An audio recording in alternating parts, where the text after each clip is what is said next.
आज बात करेंगे, बहुत सारे लोगों को हड्डी जॉइंट में प्रॉब्लम होता है। जैसे जॉइंट में अर्थराइटिस हो जाता है उसको। अर्थराइटिस मतलब हुआ कि देखिए ये जो हड्डी है, ये हड्डी के बीच में साइनोवियल फ्लूइड होता है। ये साइनोवियल फ्लूइड जो है कम जाता है और इसे कम जाने से, ये हड्डी के बीच का पानी खत्म हो जाने से, जैसे ये हड्डी है, ये दोनों हड्डी के बीच में, दोनों जॉइंट के बीच में जो हड्डी है उसके बीच में जो स्पेस है उसमें पानी रहता है, साइनोवियल फ्लूइड कहते हैं इसको। ये साइनोवियल फ्लूइड घट जाता है। इसके बाद जब ये मूवमेंट करता है, ये जॉइंट आपस में धीरे धीरे जॉइंट आपस में मूवमेंट करने से ये घिस जाता है। तो इस तरह से ऑस्टियोआर्थराइटिस की शुरुआत होती है। ये किसी भी जॉइंट में हो सकता है, खास करके घुटने में होता है, ऐसे इस जॉइंट में भी होता है। आपका ये सब जितना भी देख रहे हैं हड्डी, स्पाइन का जो हड्डी है, ये सब में भी ये समस्या आ सकती है। तो आज इसी पर डिस्कस करेंगे। और बहुत लोगों को स्लिप डिस्क हो जाता है। स्लिप डिस्क मतलब होता है, देखिए ये जो चीज़ है ये वर्टिब्रा है और इसके बीच का ये डिस्क है। ये डिस्क ये भी कार्टिलेज का बना होता है। ये जो पोर्शन दिख रहा है, तो ये कार्टिलेज घिस जाने से ये कंप्रेस हो जाता है बीच का, और ये फिर पीछे की तरफ ये हड्डी घसक जाता है। ये पूरा का पूरा हड्डी पीछे घसक जाएगा क्योंकि सपोर्ट खत्म हो जाता है। तो इसको बोलते हैं स्लिप डिस्क। ये स्लिप डिस्क होने से ये जो नर्व्स, देखिए ये सब जो नर्व्स आ रहा है ये दब जाता है, जिससे कि आपको नीचे का पैरालिसिस होने का चांस बन जाता है। तो हम आज इसी के बारे में डिस्कस करेंगे। आप लोग बहुत लोगों को ये समस्या है। बहुत लोगों का क्या होता है कि ये पूरा का पूरा जॉइंट जो है स्टिफ हो जाता है। इसको एंकोलाइजिंग स्पॉन्डिलाइटिस बोलते हैं। किसी आदमी के गला, गर्दन का जो हड्डी है, ये देखिए यहाँ पर देखिए गर्दन का हड्डी है, जैसे यहाँ पर हड्डी है वैसे ही गर्दन में भी ये सब हड्डी है। हड्डी के बीच में डिस्क है, इंटरवर्टिब्रल डिस्क बोलते हैं। ये डिस्क यहाँ से भी खिसक जाता है और ये कार्टिलेज फिर पीछे दब जाता है या इसका साइड में मुड़ जाता है। तो ये सभी चीज़, ये इंटरवर्टिब्रल डिस्क, वर्टिब्रा का समस्या, जॉइंट का समस्या, ये सभी एक ही बीमारी का अलग अलग रूप है। आज हम आपको बताएंगे कि किस तरह से एक कॉमन बीमारी मल्टीपल डिजीज का फॉर्म लेती है। और आप इसमें जाते होंगे ऑर्थोपेडिशियन के पास, ऑर्थोपेडिक्स वाले आपको फिर एमआरआई कराएंगे और बोलेंगे कि ये डिस्क आपका घसक गया है। इसके बाद घसक जाने के बाद आपको बेल्ट लगा देगा पूरा और बोलेगा बेल्ट लगा रही तो इससे आपका बेल्ट डिस्क घसकेगा नहीं। लेकिन इसके पीछे जो साइंस है इसके बारे में कोई बात नहीं कर रहा। ये बहुत ही कॉमन प्रॉब्लम है। ये हम लोग क्या देख रहे हैं कि गांव के किसान को भी हो जा रहा है, बच्चों में भी हो जा रहा है, बुजुर्ग में भी हो रहा है, सबको होता है। और फिर ये बहुत कष्टदायक रोग है। उसी टाइप से अर्थराइटिस में जॉइंट में जो साइनोवियल फ्लूइड है वो ख़त्म हो जाता है और ये धीरे धीरे जॉइंट घस जाता है और फिर बहुत दर्द होता है। बहुत लोग ऐसा भी होते हैं वो चल फिर नहीं पाते हैं और टोटली हैंडीकैप हो जाते हैं।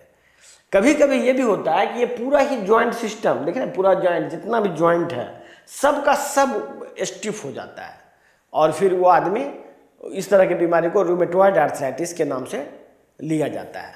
तो आज डिस्कस करेंगे आखिर ये बीमारी बला क्या है, ये बीमारी क्या है। इतने तरह का रूमेटोलॉजिस्ट और बहुत सारे डॉक्टर होते हुए भी ये बीमारी किसी का ठीक नहीं होता है। हम आज ऐलान करते हैं कि मेटाबॉलिक ट्रीटमेंट ही एकमात्र पद्धति है जिससे जॉइंट का हर एक रोग ठीक हो सकता है।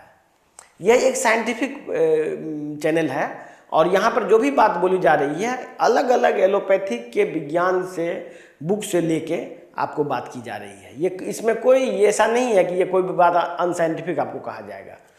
देखिए क्या होता है कि ये सभी रोग का वजह ब्लड में एसिडिटी की वजह से होता है। ब्लड जो हमारा जो खून है, खून में जो हम लोग जो भोजन कर रहे हैं वो एसिडिक हो गया है।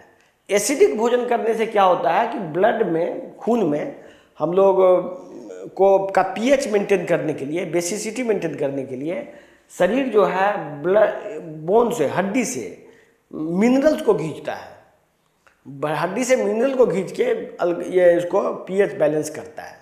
इससे क्या होता है कि ये जो हड्डी के बीच का जो बोन्स है ये पोरस हो जाता है। मतलब पोरस मतलब छेद हो जाता है। इस छेद होने की वजह से यहाँ का फ्लूइड एब्जॉर्ब हो जाता है बोन में, जिसकी वजह से यहाँ का जो आपको हड्डी के बीच में का पानी खत्म हो जाता है, और पानी खत्म होने से ये दूसरे आपस में घिसता है। ये जो चीज़ है पानी का, ये आपस में ऐसे ऐसे करके घिसता है, और ये बोलता है, ये धीरे धीरे करके फिर परमानेंट ये जॉइंट या तो एबनॉर्मल हो जाएगा या तो वो फिक्स हो जाएगा। ये चीज़ हर एक जगह, जैसे कि मान लीजिए इंटरवर्टेब्रल डिस्क है, यहाँ पर भी आपका कैल्शियम ये मिनरल्स बोन का खींच लिया, ये बोन का मिनरल खींच लिया, इससे इसका साइज घट गया। साइज घटने से क्या होगा, ये आपस में ये ढीला हो जाएगा। ये देखिए टाइटली फिट होना चाहिए, अब ये ढीला हो जाएगा। ढीला हो जाने से क्या होगा, कभी कभी ये पीछे खसक जाएगा।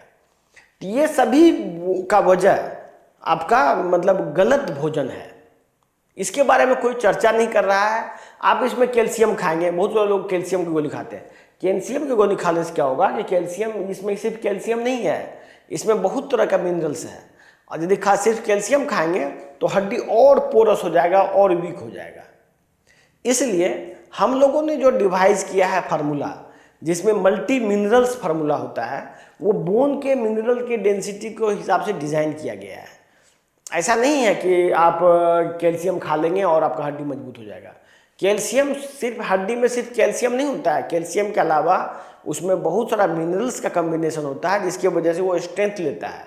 कैल्शियम सिर्फ कैल्शियम रहेगा तो अचानक ही वो इजीली रप्चर कर जाएगा, इजीली फ्रैक्चर हो जाएगा। इसीलिए बहुत सारे लोग देखते होंगे जो रेगुलर कैल्शियम खा रहे हैं, वो प्रायः हड्डी के फ्रैक्चर का शिकार होते हैं। दूसरे उन लोगों का हड्डी कमज़ोर होता है जो ज़्यादा दूध पीते हैं।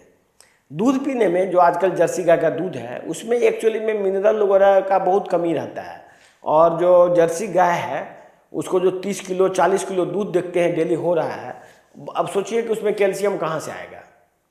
उस दूध के गाय में सिर्फ पानी रहता है एक्चुअली में, और कलर रहता है, कलर वाइट कलर रहता है। तो ये सबसे शरीर में और एसिडिटी बनता है।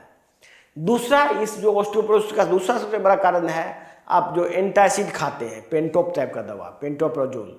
पेंटाप्रोजोल क्या करता है, पेट से एसिड बनने नहीं देता है। एसिड जब नहीं बनने देता है तो ये एसिड ब्लड में रह जाता है, ब्लड एसिडिक हो जाता है, और ब्लड एसिडिक जब होगा तो उससे बोन से मिनरल को खींचेगा और ये उसका हड्डी का स्ट्रेंथ घट जाएगा। तो आज हमने बात क्या किया, ये जो जितनी भी बीमारी है, एंकोलाइजिंग स्पॉन्डिलाइटिस, रूमेटॉइड अर्थराइटिस, ऑस्टियोआर्थराइटिस, या हड्डी का जम जाना, पानी खत्म हो जाना, हड्डी का घस जाना, अर्थराइटिस हो जाना, ये सभी बीमारी एक ही चीज़ से शुरू होता है, वो है मिनरल डेंसिटी घट जाना।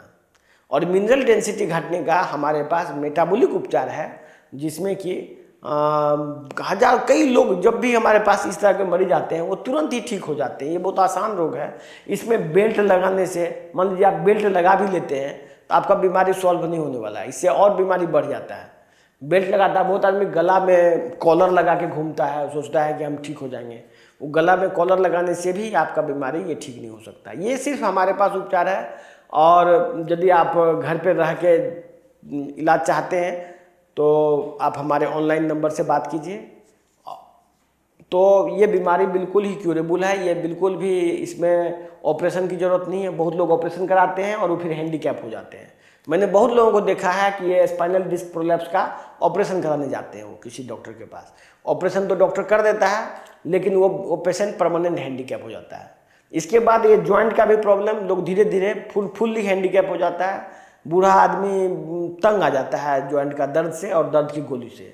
दर्द की गोली खाने से भी आपको इसमें राहत नहीं मिलती है, कुछ दिन के लिए कुछ राहत मिलती है, लेकिन बाद में फिर उससे किडनी फेल हो जाता है, हार्ट फेल हो जाता है। अल्टीमेटली आप जब तक बीमारी को समझेंगे नहीं, बीमारी का एक्चुअल में पैथोलोजेनेसिस के हिसाब से इलाज नहीं होगा, साइंटिफिक इलाज नहीं होगा, तो सिर्फ कैल्शियम की गोली और दर्द की गोली खाने से ये सब बीमारी का परमानेंट इलाज संभव नहीं है।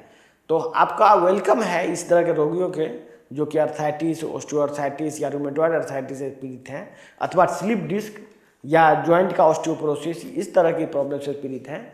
तो उसका उपचार खोज लिया गया है। अब आपको इतना कष्ट सहने की ज़रूरत नहीं है।